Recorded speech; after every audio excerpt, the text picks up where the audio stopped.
آپ دیکھ لو نواز شریف کے خلاف کل میں جنرل باجوہ صاحب کی وہ ایک ہمارے اینکر ہے وہ بتا رہے تھے کہ جنرل باجوہ صاحب کہتے ہیں میرے پاس وہ آڈیوز اور ویڈیوز ہیں جب عمران خان ان کے پاس آتا تھا اور جب ہم نواز شریف پہ کریک ڈاؤن ہو رہا تھا تو کہتا تھا بڑا اچھا کیا آپ نے نواز شریف کو شکنجے میں پکڑ لیا، اب آپ نواز شریف کے ساتھ یہ کریں، اب آپ وہ کریں، اب اس کو ڈسکوالیفائی کریں، اب اس کو جیل میں بند کریں۔ تو یہ اللہ تعالیٰ کی شان نہیں ہے کہ آج کرنے والے خود بول رہے ہیں، ایک دوسرے کو میر جعفر میر صادق کہہ رہے ہیں، ایک دوسرے کو جھوٹا کہہ رہے ہیں، ایک دوسرے کو غدار کہہ رہے ہیں۔ اور نواز شریف صاحب کی جو گواہی ہے وہ اللہ تعالیٰ کی طرف سے آئی ہے اور ان لوگوں کی طرف سے آئی ہے جو ان کو خراب کرنے میں شامل تھے۔ تو ایک دن جھوٹ کو جھوٹ ثابت ہونا ہوتا ہے، سچ کو سامنے آنا ہوتا ہے، لیکن اس سچ کو لے کر آپ سب ٹارچ بیئررز ہو، اس سچ کو لے کر آپ کو اپنے اپنے لوگوں کے پاس جانا ہے، ان کو یہ سچ بتانا ہے۔ اور جن کو چور ڈاکو کہا ان کے خلاف تو کچھ نہیں نکلا، ان کے کیسز بھی ختم ہو گئیں کیونکہ جھوٹ پہ مبنی تھے۔ جنہوں نے الزام لگایا، اس گھڑی چور نے جو لوگوں کو الزام لگایا، ہر وہ الزام جو یہ مخالفین پہ لگاتا تھا وہ آج اس کے اوپر خود ثابت ہو گیا۔ اس کے گھر کی 2 خواتین نے، ایک جو پیرنی صاحبہ ہیں وہ اور ایک جو فرا گوگی، صرف 2 خواتین نے کئی ارب کی چوری کی۔ اور اگر 2 خواتین ایک گھر سے اتنی بڑی چوری کر سکتی تو آپ سوچ لیں اس پارٹی کا کیا حال ہوگا۔ احتساب کی بات کرنے والے نے کے پی کے میں احتساب کے ہر ادارے کو تالے لگا دیے، اور جو چیئرمین نیب تھا اس کو ویڈیو دکھا دکھا کے بلیک میل کرتا رہا۔ وہ طیبہ گل کو اپنے پرائم منسٹر ہاؤس میں حبس بے-جاں میں رکھا کیونکہ مخالفین کو سزائیں دینی تھی۔ اس قسم کے ذہنی مریض کو ہمارے پہ لا کے مسلط کر دیا، تو پھر پاکستان کا جو آج حال ہے وہ ہونا تھا نا۔ آئی ایم ایف کا میں نے تو اپنی اسپیچ میں کہا، میں نے کہا کہ شہباز شریف صاحب کو اور اسحاق ڈار صاحب کو آئی ایم ایف کے ساتھ نیگوشیٹ نہیں کرنا چاہیے، اس کو لا کے بٹھانا چاہیے گھڑی چور کو کہ یہ بیٹھے اور بتائے کہ میں نے آئی ایم ایف سے کیا معاہدہ کیا ہے، کیا شرائط رکھی، ہر چیز ان کے ہاتھ میں دے دی، اور پھر جاتے جاتے آپ اس معاہدے کو فلاؤٹ بھی کر کے چلے گئے۔ آج ہم اگر اس معاہدے کو آنر کرتے ہیں تو مہنگائی آتی ہے، پرابلمز آتی ہیں، اور آج اگر ہم اس معاہدے کو آنر نہیں کرتے تو پاکستان ڈیفالٹ کرنے کے نہج پہ پہنچ جاتا ہے۔ تو یہ تو چاہتے ہیں، یہ انتظار میں بیٹھے ہیں۔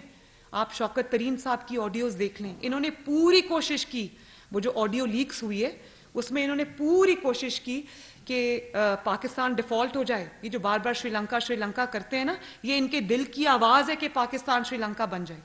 بھئی آپ اقتدار میں ہوں نہ ہوں، آپ کس طرح اپنے ملک کے لیے برا سوچ سکتے ہیں؟ اور صرف برا سوچ نہیں سکتے، وہ آڈیو ریکارڈنگز ہیں، ایک دوسرے کو فون کر رہے ہیں کہ تم لوگ کچھ نہ کرنے دو ڈیفالٹ اس ملک کو۔ کس طرح آپ رات کو اس ضمیر کے ساتھ سوتے ہیں کہ آپ نے وہ جو ملک آپ کی ماں ہے، یہ دھرتی جو آپ کی ماں ہے، اس کے ساتھ آپ نے کیا سلوک کیا؟ کیسے آپ کو نیند آتی اتنے بڑے بڑے جھوٹ بول کر؟ اور دیکھیں کوئی چیز انہوں نے نہیں چھوڑی۔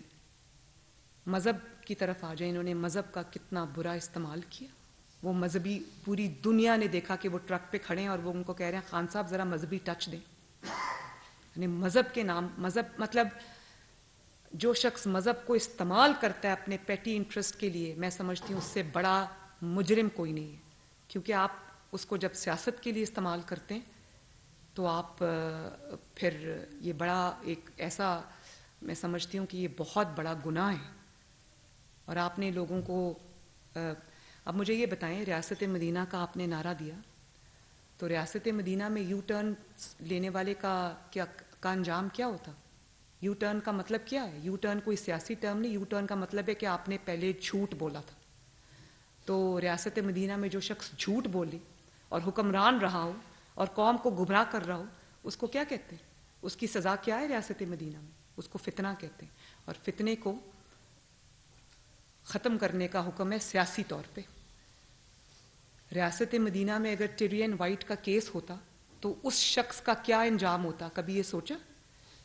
توشہ خانہ کیس اگر ریاست مدینہ میں رجسٹر ہوا ہوتا، وہ ریاست مدینہ جس میں حضرت عمر فاروق نے اپنے ایک کرتے کا بھی حساب دیا، اگر یہی توشہ خانہ کیس ریاست مدینہ میں رجسٹر ہوا ہوتا تو اس کی کیا، مجرم کی کیا سزا ہوتی؟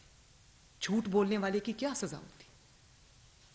آپ کی خاتون خانہ دونوں ہاتھوں سے رشوت لیتی رہی اور آپ حکمران بن کے بیٹھ کے اس کے اوپر اس کو پیٹرنائز کرتے رہے، ایسے شخص کی کیا سزا ہوتی ریاست مدینہ کے اندر؟ پھر آپ نے 190 ملین پاؤنڈز جو ہیں وہ آپ نے اب پاکستانی قوم کا پیسہ، جو پاکستانی قوم کی امانت تھی، وہ آپ نے اپنے دوست کی جیب میں ڈال دی. کابینہ کو بھی نہیں بتایا کہ اس بند لفافے میں کیا ہے، کیونکہ آپ نے ان کو ہیلپ کرنا تھا. تو ایسے شخص کی ریاست مدینہ میں کیا سزا ہوتی؟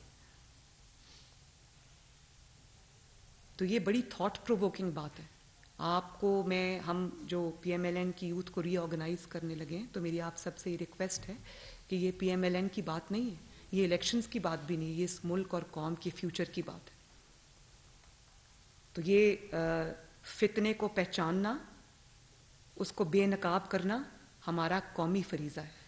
اس کو سیاسی طور پہ اٹھا کے باہر پھینکنا ہمارا قومی فریضہ ہے. اس ملک کو ایکسٹرنل تھریٹ کوئی نہیں ہے، بالکل نہیں ہے. اس ملک کو اگر تھریٹ ہے تو پولیٹیکل انسٹیبلٹی سے، کیونکہ جب تک وہ کہتے ہیں کہ political instability is the breeding ground of all political ills, تو جب تک پولیٹیکل انسٹیبلٹی رہے گی یہ ملک آگے نہیں بڑھ سکتا.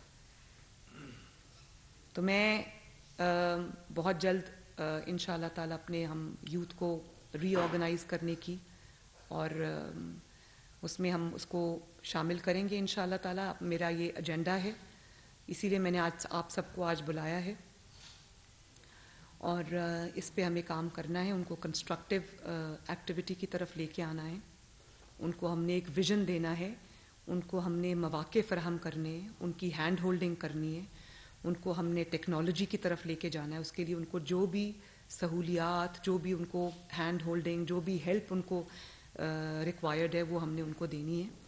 تو ہم بہت جلد ایک چارٹر آف یوتھ اپنا قوم کے سامنے لائیں گے، جس میں یہ سمجھتی ہوں کہ جو یوتھ ہے اس کی کیا پرائیورٹیز ہونی چاہیے، اور حکومت کو کس طرح سے یوتھ کی جو ہے وہ ہینڈ ہولڈنگ کرنی چاہیے، تاکہ ان کو بھی ایک ڈائریکشن ملے. وہ بھی ایک جو اپنا بہت بڑا بلج ہے یوتھ کا، میجورٹی ہے اس وقت پاپولیشن کی، تو ان کو ہم کنسٹرکٹیولی جو ہے وہ اپنے ساتھ انوالو بھی کریں، اور ان کو یوتھ اس قوم کی تقدیر بدل سکتی، تو ان کو ہم اپنے فولڈز میں شامل بھی کریں. تو ان شاء اللہ تعالیٰ آنے والے دنوں میں آپ یہ دیکھیں گے کہ ہم آپ کی سب کی مدد کے ساتھ، کیونکہ یہ نئی لیڈرشپ آپ ہی میں سے آئے گی، اور نئے M N As, M P As, اور جو اور بھی فرنٹ لائن پہ جو لوگ بھی ہیں وہ آپ ہی میں سے آئیں گے.